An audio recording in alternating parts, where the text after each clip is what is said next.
राधे राधे दोस्तों, मेरे YouTube channel are के भक्ति में आपका फिर से स्वागत है। आज हम आपको पौष पुत्रदा एकादशी की कथा सुनाएंगे। जिन लोगों ने हमारे चैनल को सब्सक्राइब नहीं किया है वो हमारे चैनल को सब्सक्राइब करें, शेयर करें और बेल आइकन दबाना ना भूलें, जिससे कि हमारी जो भी नई वीडियो आए वो आप तक जरूर पहुँचे। बोलो एकादशी मैया की जय। युधिष्ठिर बोले, श्री कृष्ण कृपया करके पौष मास के शुक्ल पक्ष की एकादशी का महत्तम बतलाइए। उसका नाम क्या है, उसे करने की विधि क्या है, उसमें किस देवता का पूजन किया जाता है। भगवान श्री कृष्ण ने कहा, हे राजन, पौष मास के शुक्ल पक्ष की जो एकादशी है उसका नाम पुत्रदा है।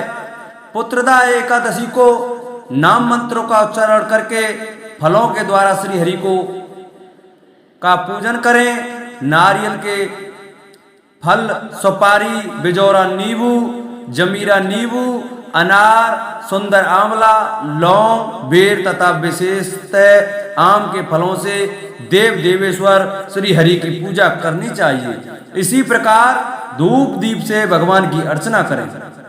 पुत्रदा एकादशी को विशेष रूप से दीपदान करने का विधान है। रात को वैष्णव पुरुषों के साथ जागरण करना चाहिए। जागरण करने वाले को जिस फल की प्राप्ति होती है वह हजारों वर्ष तक तपस्या करने से भी नहीं मिलता।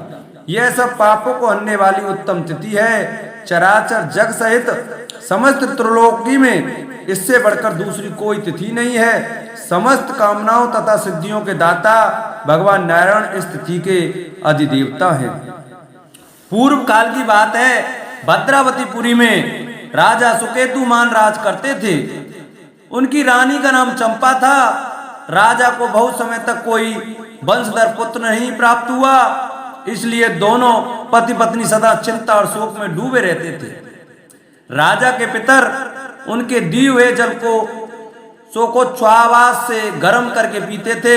राजा के बाद और कोई ऐसा नहीं दिखाई देता जो हम लोगों को तर्पण करेगा, यह सोचकर पितर दुखी रहते थे। एक दिन राजा घोड़े पर सवार हो गहन वन में चले गए।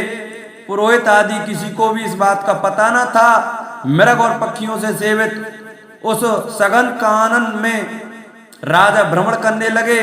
मार्ग में कहीं सियार की बोली सुनाई पड़ती थी तो कहीं उल्लुओं की। जहां तहां भालू और मृग दृष्टिगोचर हो रहे थे। इस प्रकार घूम घूम कर राजा वन की शोभा देख रहे थे। इतने में दोपहर हो गई। राजा को भूख और प्यास सताने लगी। वे जल की खोज में इधर उधर भटकने लगे।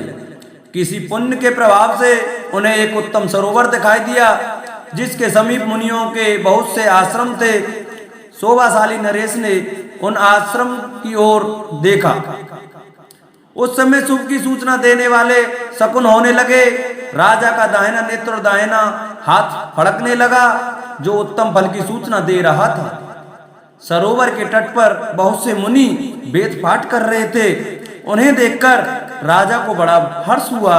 वे घोड़े से उतरकर मुनियों के सामने खड़े हो गए और पृथक तक उनकी सबकी वंदना करने लगे। वे मुनि उत्तम व्रत का पालन करने वाले थे। जब राजा ने हाथ जोड़कर बारंबार दंडवत किया तब मुनि बोले, राजन, हम लोग तुम पर प्रसन्न हैं। राजा बोले, आप कौन हैं, आपके नाम क्या हैं तथा आप लोग किस लिए यहाँ एकत्र हुए हैं, कृपया करके यह सब बताइए। मुनि बोले, राजन, हम लोग विश्वदेव हैं, यहाँ स्नान के लिए आए हैं। माघ मास निकट आया है। आज से 5वें दिन माघ का स्नान आरंभ हो जाएगा। आज ही पुत्रदा नाम की एकादशी है, जो व्रत करने वाले मनुष्यों को पुत्र देती है। राजा ने कहा, विश्वदेवगण, यदि आप लोग प्रसन्न हैं तो मुझे पुत्र दीजिए। मुनि बोले, राजन, आज पुत्रदा नाम की एकादशी है, इसका व्रत बहुत विख्यात है। तुम आज इस उत्तम व्रत का पालन करो। महाराज भगवान केशव के प्रसाद से तुम्हें पुत्र अवश्य प्राप्त होगा। भगवान श्री कृष्ण कहते हैं, हे युधिष्ठिर, इस प्रकार उन मुनियों के कहने से राजा ने उक्त उत्तम व्रत का पालन किया। महर्षियों के उपदेश के अनुसार विधि पूर्वक पुत्रदा एकादशी का अनुष्ठान किया। फिर द्वादशी को पारण करके मुनियों के चरणों में बारंबार मस्तक झुकाकर राजा अपने घर आए। तदंतर रानी ने गर्भ धारण किया। प्रसव काल आने पर पुण्य कर्मा राजा को तेजस्वी पुत्र प्राप्त हुआ, जिसने अपने गुणों से पिता को संतुष्ट कर दिया। वह प्रजा का पालक हुआ। इसलिए राजन, पुत्रदा का उत्तम व्रत अवश्य करना चाहिए। मैंने लोगों के हित के लिए तुम्हारे सामने इसका वर्णन किया।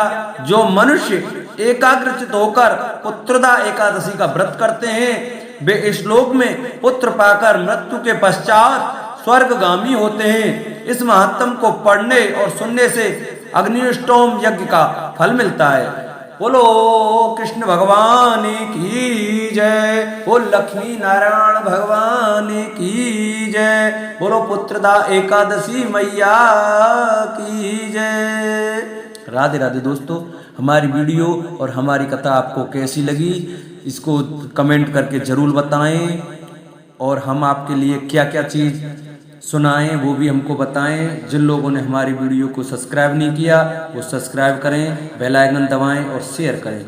राधे राधे, जय श्री राधे। बोलो बांके बिहारी लाल की जय।